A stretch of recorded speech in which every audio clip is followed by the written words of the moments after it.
Històries d'èxit, un podcast d'Avi Empresa. Una piruleta pot canviar la manera com entenem les proves mèdiques. Avui parlem d'una idea que sembla tan simple com revolucionària. Una piruleta capaç de detectar malalties a través de la saliva, de forma ràpida, no invasiva i pensada per canviar completament l'experiència del pacient. Darrere de tot això hi ha The Smart Lollipop, un projecte que va néixer gairebé per casualitat en una competició d'innovació i que amb els anys ha aconseguit captar centenars de milers d'euros i l'interès del sector sanitari. Amb seu a Girona, impulsat per la seva cofundadora Diana Ballart, aquest projecte té una missió: fer que anar al metge deixi de ser una mala experiència, sobretot pels nens. Avui descobrirem com una idea escrita en un paper ha acabat convertint-se en una de les innovacions més prometedores en l'àmbit de la salut. Jo sóc l'Anna Maria González i això és Històries d'èxit, un podcast d'Avi Empresa. Avui ens visita a Històries d'èxit Diana Ballart, cofundadora de Smart Lollipop, un projecte que vol transformar la manera com es fan les proves diagnòstiques. Una iniciativa que neix de la innovació i de la voluntat de posar el pacient al centre, fent més fàcil, ràpida i no invasiva una cosa tan habitual com una analítica. Des d'aquella idea inicial, sorgida en una competició d'innovació, fins avui, el projecte ha anat evolucionant i consolidant-se amb l'objectiu de substituir, sempre que sigui possible, les proves de sang per mostres de saliva. Tot plegat en un context en què la tecnologia mèdica i la innovació estan redefinint el futur de la salut.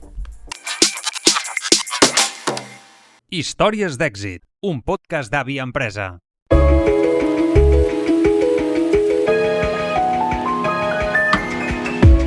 Diana Ballart, benvinguda a Històries d'èxit i gràcies per acompanyar-nos. Gràcies a vosaltres, un plaer estar aquí. Diana, per algú que ens escolta i no sap què és The Smart Lollipop, com ho explicaries? Doncs The Smart Lollipop és un dispositiu mèdic en forma de piruleta per l'anàlisi de saliva. Nosaltres el que volem és poder fer un diagnòstic a través de saliva, d'una forma tan fàcil pel pacient com que sigui menjar una piruleta. I quan parlem d'una piruleta intel·ligent, de què estem parlant exactament? Doncs estem parlant concretament d'aquest dispositiu mèdic que el primer producte, que és l'Smart Lollipop One, permet captar la saliva, que quedi lliure d'impureses, poder fer test de saliva de forma ràpida, àgil i molt fàcil amb el suport del laboratori. I el segon producte que està en desenvolupament, perquè el primer ja estem al mercat, el segon producte que està en desenvolupament és la mateixa experiència pel pacient, però per què és intel·ligent? Doncs perquè nosaltres estem creant una tecnologia de biosensors que reaccionarà a la mostra de saliva acompanyat d'un lector òptic que és com un espectrofotòmetre de baix cost, que el que aconseguirem és, mitjançant la piruleta i mitjançant aquest lector, poder fer el diagnòstic de patologies o seguiment d'elles en uns 20 minuts, sense cap necessitat de cap altra tecnologia de laboratori ni res més. És a dir, un test ràpid, un point of care, de 20 minuts únicament amb la nostra piruleta. I com va sorgir aquesta idea? Aquesta idea va néixer gràcies a la Hackathon de Tecnologia i Innovació que va organitzar Catalunya Emprèn el 2017, finals de 2017. I jo en aquell moment estava fent un màster d'Innovació i Desenvolupament Empresarial a la Universitat de Girona i ens vam presentar amb 3 companys més del màster.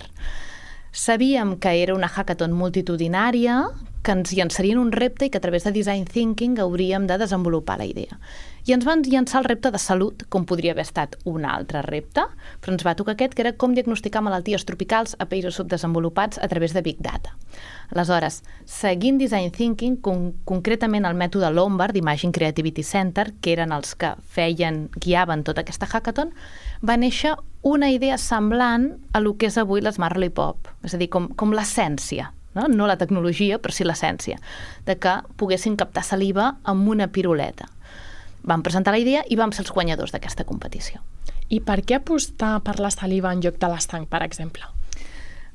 El repte en requeria que el dispositiu es dués a terme en països en vies de desenvolupament. Això que ens va fer pensar en societats més enllà de les del primer món, que tenim una sèrie de recursos, no?, que ens permet fer més fàcilment una prova. Aleshores, en aquest cas vam haver de pensar quelcom que fos molt fàcil d'utilitzar, que tothom ho pogués fer servir, que no importés quin idioma parles, si estàs en un lloc remot o no. És a dir, havia de ser un dispositiu universal. I perquè ho sigui, ha de ser fàcil de fer servir. I la saliva és un fluid de diagnòstic que jo ja coneixia, que podien haver-hi algunes sortides de diagnòstic amb ella, no? I va ser per aquesta raó, per la user experience, bàsicament. Com s'utilitza exactament? Doncs pel pacient és tan fàcil com menjar la piruleta. Té un sabor que és molt positiu. Vam fer focus group amb nens per triar el sabor de maduixa actual i el nen menja el caramel en total normalitat. Dic nen perquè són els estudis clínics que estem fent ara i les proves pilot que estem fent, però realment és per tots els pacients i ens encaixa molt tant per pediatria, per persones amb diversitat funcional i també per persones sèniors, aquests col·lectius menys col·laboratius.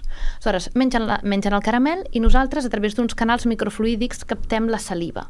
Queda emmagatzemada de forma molt higiènica a la piruleta i aleshores el que fem és el pacient li facilita al professional sanitari el dispositiu i aquí entra en joc la segona part del kit, que és un extractor. És un extractor molt senzill i ràpid pel professional, perquè l'experiència d'usuari volem que estigui pel pacient i pel professional.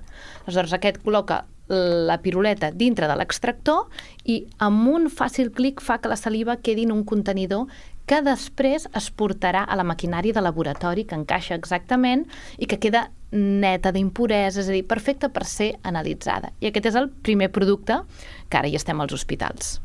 I què va suposar guanyar aquella competició entre milers d'equips?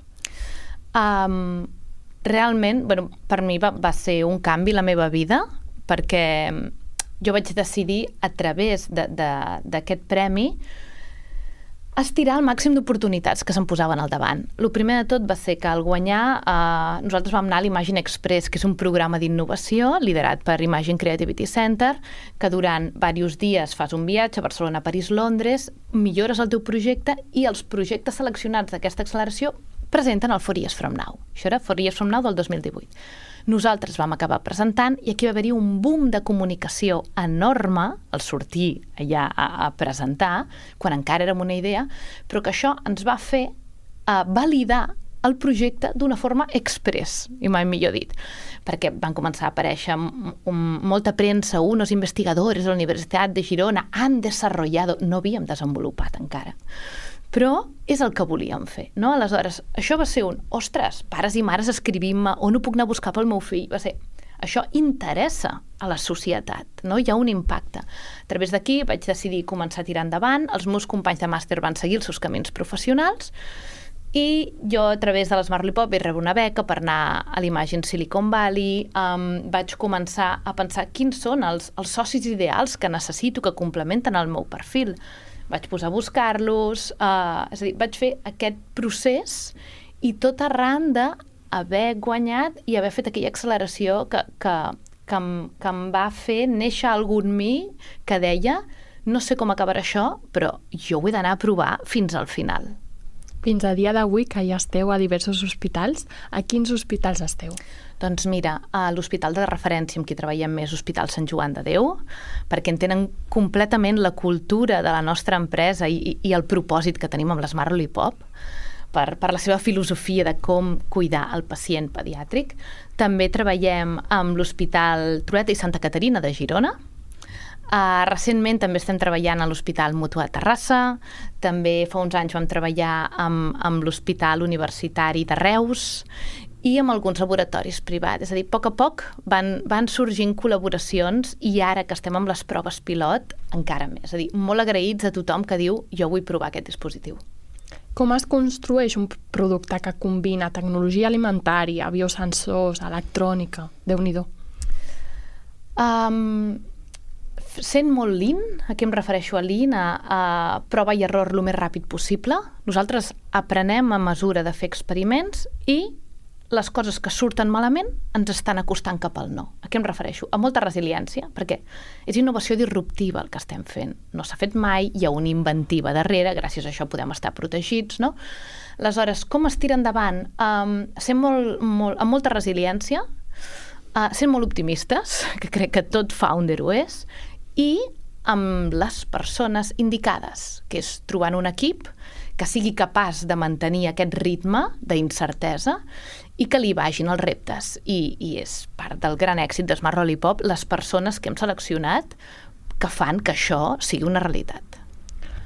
Però també és difícil convèncer inversors en un projecte de salut tan innovador? És difícil perquè la salut és un vertical que per naturalesa és complexa d'entendre si no ets expert en aquest àmbit. Aleshores, jo sempre intento que sigui un projecte que s'entengui molt fàcilment. Això és el primer, que l'inversor t'entengui, i després, amb les preguntes o qui et demana informació més concreta, que tu la puguis facilitar ja amb un nivell tècnic que aleshores, qui en sap més, ho pugui seguir. És difícil, cada fase té les seves variants, és molt diferent quan estàs en pre-seed, quan estàs en sèrie A, no té res a veure el tipus d'inversor, el producte, com està, però s'aprèn molt del feedback dels inversors i d'aquesta lluita per aixecar capital. Quin va ser el primer sí important? El primer sí important va ser Ship2B Ventures, que és l'inversor, el fons d'inversió que va entrar a la nostra primera ronda el 2022, que estan especialitzats en impacte, la qual cosa nosaltres sens dubte tenim, i fan medi ambient i health. Aleshores, aquest va ser el primer sí, i en conseqüència, doncs, un cop tens el lead investor, que se li diu, és a dir, qui lidera aquesta ronda, ja van caient altres inversors que has anat treballant durant molt de temps, però el primer sí, Ship2B Ventures, agraïda per sempre. Heu aixecat finançament públic i privat, no? Sí. Quina xifra heu aixecat? Doncs el total és 1.700.000 més o menys. Estem parlant d'uns 800.000 de capital privat i la resta capital públic, i per nosaltres és clau sempre anar compaginant públic amb privat. També un préstec en ISA de Mujeres Digitales, i és la clau per no diluir-te tant i comptar amb projectes públics que aposten per la innovació i l'impacte. Perquè aquest projecte està més enfocat a hospitals o també al consumidor final? L'Smart Lollipop One està enfocats, és un B2B que se li diu, està enfocats a laboratoris i hospitals perquè funciona amb la tecnologia que hi ha en el laboratori, amb la maquinària que hi ha. L'Smart Lollipop Core, aquí és quan ja abarquem una mica més i anem a les farmàcies o tots aquells altres punts més petits, consultes petites, que no compten amb la infraestructura d'un hospital. Aleshores, el primer producte, B2B, i el segon sí que ja ens acostarem més a aquest públic general, no? El B2C, que se li diu, o B2B2C en el cas de farmàcies. Déu-n'hi-do. Què és el que més encareix el procés? La tecnologia, la regulació, la validació? Ho has dit tot? Els clinical trials són costosos i llargs. És que no és només el que val el projecte, sinó el temps que estàs per aconseguir l'objectiu final. Són temps molt llargs. Després, i aquí és clau trobar persones dintre l'hospital motivades perquè això es tiri endavant. Després, la regulatòria també és un gran hàndicap. Nosaltres ja tenim la CE, és a dir, que és un gran èxit per la companyia, però han sigut molt de temps de documentació, de proves, tècniques, és a dir, un recorregut molt llarg, que de nou llarg vol dir més diners. I, sens dubte, també mantenir l'equip.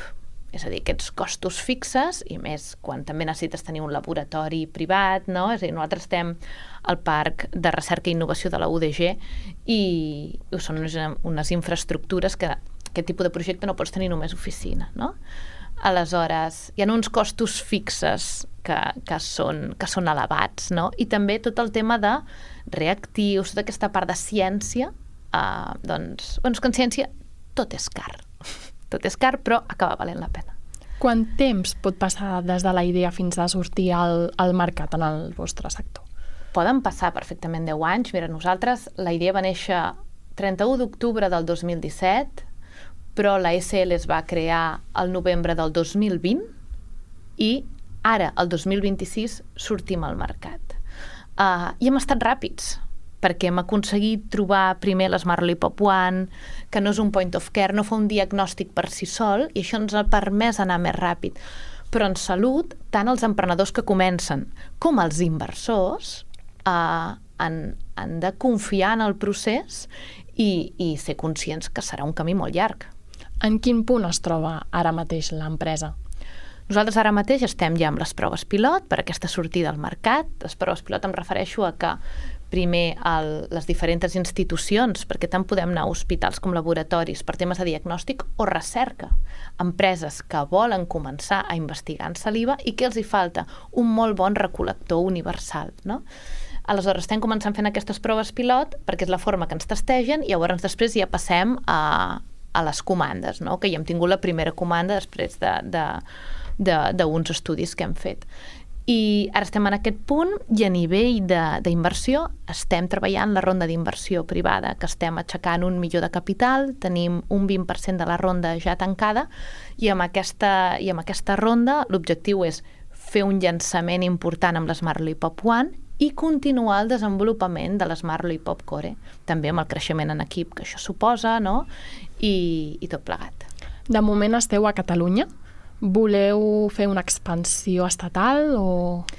Nosaltres ara estem treballant amb hospitals i laboratoris d'aquí a Catalunya per la facilitat de contactes que hem tingut. També hem parlat amb alguns de fora i crec que en aquest 2026 l'objectiu és que això passi a nivell nacional. I el nostre objectiu també és 2027 amb la CE anar en alguns països de la Unió Europea i començar-nos a preparar per la FDA per poder fer el salt als Estats Units, perquè és un producte que encaixa al 100% amb el tipus de salut i serveis en salut que té als Estats Units. És a dir, aquest és el nostre roadmap de creixement i internacionalització. Que gràcies a aquesta ronda d'inversió, entenc, podreu aconseguir, no sé si teniu un objectiu fixat per aconseguir aquesta inversió? Sí, és el milió d'euros que estem buscant. Aquest és el nostre objectiu i de nou també compaginat en capital no dilutiu, és a dir, en capital públic. I és l'estratègia que tenim per poder créixer ràpid. Quin seria llavors el següent repte vostre? El repte, sens dubte, és assolir el màxim de proves pilot possible i també anar a diferents analíts, és a dir, nosaltres hem fet una validació d'alguns diagnòstics que amb l'Smart Lollipop es pot fer, no? Llavors és una forma ràpida de poder accedir ja al mercat. Més enllà d'això, com que tenim una regulatòria, que és un dispositiu mèdic genèric, a nosaltres ens interessa molt qui ens diu, doncs jo estic mirant biomarcadors de temes digestius, microbiota, tal. Si aquesta línia no l'hem fet, doncs perfecte que algú vingui i vulgui fer aquesta col·laboració plegats per anar a demostrar com l'Smart Lollipop One també serveix per a aquest tipus de diagnòstic. És a dir, l'Smart Lollipop One anirà creixent a mesura que la investigació en saliva també creixi. És a dir, d'aquí 10 anys es podran veure moltes més coses amb l'Smart Lollipop que no pas ara, perquè la ciència i la inventiva i la innovació haurà millorat vinculat al gran fluid de diagnòstic que és la saliva, no? I per aconseguir-ho, què penses que necessita el sector aconseguir per poder arribar a aquest punt? Necessita persones que s'atreveixin a fer les coses diferent. Perquè ho veig completament quan en un equip hi ha gent que té ganes d'innovar i diu, ei, jo vull anar a provar com la saliva pot substituir el test en sang que tots coneixem, la saliva o altres, és a dir, també hi ha molta gent que innova en suor, un altre gran marcador que no és invasiu. Aleshores, el que és clau és trobar que això és una crida a totes aquelles persones motivades que vulguin fer proves amb saliva, fem-ho junts, no? I és això, falten persones amb cultura d'innovació que vulguin provar les coses diferents per posar a la persona en el centre, que és el que aconsegueix un dispositiu mèdic no invasiu com Smart Lollipop i tants altres que a poc s'estan creant. Quin consideres que ha estat el vostre èxit més rellevant fins ara? Són moltes coses les que ens han permès sobreviure com a startup, no? Crec que un gran què ha sigut que la gent sempre ens ha entès. Això ha permès que els inversors creiessin en nosaltres i que els hospitals amb qui col·laborem doncs entenen molt bé el problema que resolem. És a dir, és un tema d'empatia amb el problema resolt. És una necessitat no coberta. És a dir, si realment fem testos amb saliva, aconseguirem fer prevenció de malalties, fer el seguiment d'una forma no invasiva, tindrem molta més informació del pacient. A dia d'avui es podrien fer algunes proves escopint simplement, però hi ha una sèrie de col·lectius que no són col·laboratius que no aconsegueixen aquesta mostra de saliva, que la saliva és més bruta, perquè hi ha moltes impureses, una sèrie de coses que la gent que comprèn el problema que estem solucionant i el gran impacte que té, no només pel pacient, sinó també econòmic. O sigui, l'impacte econòmic que creem amb l'Smart Lollipop, doncs tota aquesta gent que entén el problema hi creu, no? Llavors, això crec que és part de l'èxit. Quines malalties podríem resoldre gràcies a The Smart Lollipop? Com t'he comentat, són tantes fins on la saliva pugui abarcar. Nosaltres ara hem mirat molts temes de celiaquia, temes de cortisol, farmacogenètica, seguiment de fàrmacs. Estem treballant molt amb col·lectius vulnerables, pacients amb autisme, ara també començarem molt el tema de persones grans. Aleshores, l'objectiu és anar abarcant el màxim de diagnòstics possibles i amb les proves pilot que ara estem fent n'estan naixent nous d'anàlits que puguem fer amb l'Smart Lollipop. Has comentat que també tindrà un impacte econòmic. No sé si heu calculat aquest impacte. Sí, nosaltres aproximadament per uns 10.000 pacients aconseguim un 40% d'estalvi a l'hospital. Això està calculat gràcies al temps que es dedica als diferents professionals sanitaris a dia d'avui comparat amb proves de sang i saliva per tal de poder extreure la mostra. També és un tema de les infraestructures necessàries per poder fer el test. L'Smart Lollipop, fins i tot, es poden fer diversos tests a la vegada. No és que necessitis aquella sala tancada amb el pacient, no? Aleshores, el tema de temps és un gran estalvi econòmic i tota la part de prevenció de la salut que estem aconseguint amb el nostre producte. On us agradaria ser-hi d'aquí a 5 anys? D'aquí a 5 anys jo espero que l'Smart Lollipop estigui ja als Estats Units i l'Smart Lollipop Core ja haurà d'estar a Espanya i a Europa a través dels biosensors i el lector òptic que t'he dit. És a dir, tant de bo d'aquí 5 anys l'Smart Lollipop Core ja comenci a estar a farmàcies, la gent vegi ja el de Smart Lollipop i a més tinguem un pipeline de diagnòstic encara molt més llarg del que tenim ara. Podria arribar a països amb menys recursos, on les analítiques són més complicades? Això és part del propòsit de l'empresa. Nosaltres hem parlat amb algunes fundacions ja, quan estigui l'Smart Lollipop Core al mercat, o si no és a través d'un servei que s'envien les mostres, es pot fer, però l'ideal és el segon producte. Quan jo dic que l'Smart Lollipop és un dispositiu universal, em refereixo a això, el que t'he comentat, que qualsevol persona el sap utilitzar. No necessita explicació, no necessita que parlis el seu mateix idioma, no necessita recursos complexes. La facilitat que té d'ús, no de desenvolupament, però sí d'ús, que pel pacient sigui fàcil, és el nostre, i pel professional sanitari, és el nostre gran objectiu. A nivell global, quin és el mercat clau per fer el gran salt? Estats Units serà molt clau, sens dubte, i el creixement a la Unió Europea també, perquè estem veient centres de recerca europeus, altres universitats, que estan apostant més fort per la saliva que aquí a nivell nacional. Aleshores, això pot suposar un gran creixement per nosaltres. I per anar acabant, quan la gent pensi en una prova mèdica, creus que pensarà en una piruleta? Mira, jo això al principi no ho explicava, però et respondré d'aquesta forma. Saps quan en els nens per Reis o pel seu aniversari els hi regalen la farmaciola de metges? Vull ser metge, i els hi regalen.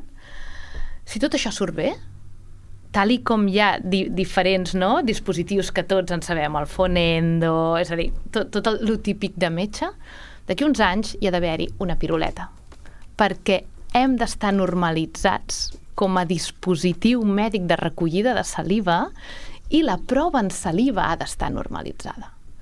Aleshores, si fem les coses molt bé, aquest ha de ser el punt final, que és una anècdota, serà una anècdota, no serà l'impacte. Però això és l'objectiu, que ens normalitzem, que la saliva sigui un fluid de diagnòstic que estigui estandarditzat i nosaltres, tant de bo, hàgim obert aquesta porta en aquest impacte i en aquesta revolució en el sector de la salut. Tant de bo, Diana. Diana, moltes gràcies per compartir la teva experiència i el projecte de Smart Lollipop amb nosaltres. I gràcies també a tots vosaltres per escoltar-nos. Ens escoltem d'aquí a 2 setmanes a Històries d'èxit, un podcast de Via Empresa.